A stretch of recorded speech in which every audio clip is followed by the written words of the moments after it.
আজকে কিন্তু মজার একটা সবজি রান্না করে আপনাদেরকে দেখাবো। এই সবজিটা কিন্তু বিয়েবাড়ি অনুষ্ঠানে প্রচুর পরিমাণ রান্না হয়। সেটা কিন্তু ঘরে বসে খুব সহজে সুন্দর করে এবং বিয়েবাড়ির মতনই একদম স্বাদ নিয়ে এসে আপনারা কিন্তু রান্না করতে পারবেন। আসসালামু আলাইকুম। তো প্রথমেই আমি নিয়ে নিছি পুঁই শাক, পাতাকপি, তারপরে গাজর নিছি, আলু নিছি, সিম নিছি, এর সাথে কিন্তু মিশরি নিছি, তারপরে কিন্তু ধনিয়া পাতা নিছি কিছুটা পরিমাণ, তারপরে আগের দিন রাত্রে ছোলা ভিজে রাখছিলাম, ছোলা নিছি, ফুলকপি নিছি।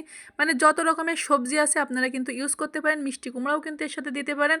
আর ফাইনালি এতে কিন্তু চিংড়ি মাছটা অবশ্যই দেওয়া লাগবে সবজিতে, কিন্তু চিংড়ি মাছ আর ছোলাটা স্কিপ করা যাবে না, এটা কিন্তু অবশ্যই রাখতে হবে, তাহলে কিন্তু সবজির টেস্টটা অসাধারণ হবে। তারপরে আমি এতে কি কি মশলা দিলাম সেটাও কিন্তু দেখাচ্ছি। প্রথমেই কিন্তু আমি কিছুটা শিলপাটায় কাঁচা মশলা বেটে নিচ্ছি, জিরে, গরম মশলা, আদা এগুলো কিন্তু সুন্দর মতো করে বেটে নিচ্ছি, তারপরে রসুন বেটে নিচ্ছি, তারপরে কিন্তু কাঁচা ঝাল, পেঁয়াজ এবং সব উপকরণ একসাথে রেডি করা হয়ে যাওয়ার পরে কিন্তু আমি চুলায় একটা কড়া বসিয়ে দিয়ে পরিমাণ মতো তেল দিয়ে রসুন, পেঁয়াজ আর কাঁচামরিচ একসাথে দেওয়ার পরে বাটনাগুলো বেটে রেখেছিলাম সেগুলোও কিন্তু এর ভিতরে দিয়ে দিচ্ছি। তারপরে কিন্তু এক একে সব ধরনের গুঁড়ো মশলা অ্যাড করছি, অল্প একটু শুকনা ঝালের গুঁড়া দিছি, রাঁধুনি গুঁড়া দিছি, হলুদের গুঁড়া দিছি, গরম মশলার গুঁড়া দিছি। আপনারা কিন্তু চাইলে এতে গোলমরিচের গুঁড়াও অ্যাড করতে পারেন। তারপরে কিন্তু সবগুলো উপকরণ দেওয়া শেষ।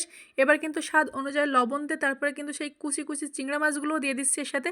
চিংড়া মাছটা দিলে এই সবজির টেস্টটা অসাধারণ হয়। তো তারপরে সবগুলো উপকরণ একসাথে দিয়ে সুন্দর মতো করে এভাবে কষিয়ে নিতে হবে। ফাইনালি দেখেন লুকটা কত সুন্দর দেখাচ্ছে।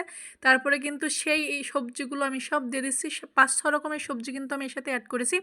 আপনারা চাইলে কমও দিতে পারেন, আবার বেশিও দিতে পারেন, যত প্রকারের সবজি হবে এই সবজির টেস্টটা কিন্তু অসাধারণ হবে। তো তারপরে আমি সবগুলো উপকরণ একসাথে দিয়ে এইভাবে সুন্দর করে কষিয়ে নিচ্ছি। এইভাবে যদি আপনারা বাসায় একবার সবজি রান্না করে খেয়ে দেখেন তাহলে কিন্তু মুখে একদম লেগে থাকবে। বিয়েবাড়ির স্বাদটা কিন্তু একদম ঘরোয়া পদ্ধতিতে বাসায় একদম রান্না করে খাইতে পারবেন, আর সবার মন কিন্তু খুব সহজেই জিতে নিতে পারবেন। আমি কিন্তু সবসময় চেষ্টা করি যেটা খুব সহজে এবং মজাদার হবে সেই রান্নাটা কিন্তু আপনাদের সামনে তুলে ধরার চেষ্টা করি, কারণ শখের রান্না মানে সব কিছু সহজ সহজ। আর শখের রান্নার এই ফেসটা যদি আপনারা ফলো করেন তাহলে বুঝতে পারবেন অনেক মজার মজার খাবার এবং সবজি, গোশ, মাছ থেকে শুরু করে অনেক ধরনের পিঠা মাটা কিন্তু একদমই আমি খুব সহজে বানানোর চেষ্টা করি, যেটা খুব সহজে ঝটপট এবং মজাদার হবে সেই ধরনের রেসিপি কিন্তু আমি আপনাদের সামনে তুলে ধরি। তো অবশ্যই পেজটা ফলো করলে বুঝতে পারবেন। আর আমার এই রান্নার রেসিপিটা যদি আপনাদের কাছে ভালো লাগে এই সবজি রান্নাটা, তাহলে কিন্তু অবশ্যই লাইক, কমেন্ট, শেয়ার করে পাশে থাকবেন।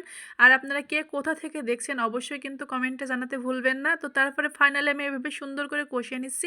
এটা কিন্তু অনবরত কষাতে থাকতে হবে, এতে কিন্তু খুব বেশি ঝোল লাগে না। প্রথমেই অল্প একটু ঝোলেই কিন্তু এই সবজি রান্নাটা একদম গা মাখা মাখা রান্না হয়ে যাবে। তো আমি এভাবে সুন্দর করে অল্প অল্প করে অল্প আঁচে কষাতেই থাকছি। তারপরে কিন্তু অল্প একটু ঝোল দিয়ে দিচ্ছি, ঝোলটা মরে আসার পরে এই দেখো এইভাবে সুন্দর করে কষিয়ে নিচ্ছি। আমি কিভাবে সবজিটা রান্না করছি একদম দেখলেই বুঝতে পারবেন। একদম কিন্তু বিয়ে বাড়ির মতো দেখাচ্ছে, কালারটা দেখেন কত সুন্দর হয়েছে, একদম এরকম গা মাখা মাখা করে রাখতে হবে, এত সুন্দর একটা ঘ্রাণ বেরোচ্ছে। এই সবজি রান্নাটা আমি কিন্তু একদম গা মাখা মাখা করেছি, যত সময় না তেল উঠবে তত সময় কিন্তু এভাবে অনবরত নাড়তে থাকতে হবে। এইভাবে যদি আপনারা একবার বাসায় সবজি রান্না করে খান খুবই ভালো লাগবে আপনাদের কাছে। তো আমার ফাইনালি কিন্তু রান্না প্রায় হয়ে এসেছে, এবার কিন্তু আমি উঠাই নেব। আমি কিন্তু একটা পাত্রে এভাবে উঠাই নিচ্ছি, দেখেন মাশাআল্লাহ কালারটা দেখেন কত সুন্দর হয়েছে, একদম কোনো অনুষ্ঠানে রান্না করলে যেমনটা হয় একদম কিন্তু তেমনই হয়েছে। এতটা মজা হয়েছিল, আমার বাসায় কিন্তু খেয়ে সবাই প্রশংসা করেছে। তো আপনারাও এভাবে একবার রান্না করে খেয়ে দেখবেন। এটা কিন্তু খুবই হেলদি এবং অনেক টেস্টি একটা খাবার। এটা কিন্তু আপনারা পরোটার সাথে রাখতে পারেন, লুচির সাথে রাখতে পারেন, সাদা ভাতের সাথে রাখতে পারেন। আপনারা চাইলে কিন্তু বাসায়ও রান্না করতে পারেন, যখন অনেক মেহমান আসবে সবজি হিসেবে কিন্তু এই রেসিপিটা আপনারা ফলো করতে পারেন। এটা কিন্তু খুবই মজাদার একটা টেস্টি রেসিপি এই সবজি রান্নাটা। এইভাবে যদি রান্না করে খান তাহলে কিন্তু মুখে একদম লেগে থাকবে। গোশ, মাছ যাই রান্না করুন না কেন এই সবজি রান্না যেদিন থাকবে সেদিন কিন্তু প্লেটের ভাত একটাও আর থাকবে না, সেদিন কিন্তু একটু চাল বেশি করে রান্না করতে হবে। তো আমার এই রেসিপিটা আপনাদের কাছে কেমন হয়েছে অবশ্যই কিন্তু কমেন্ট বক্সে জানাতে ভুলবেন না।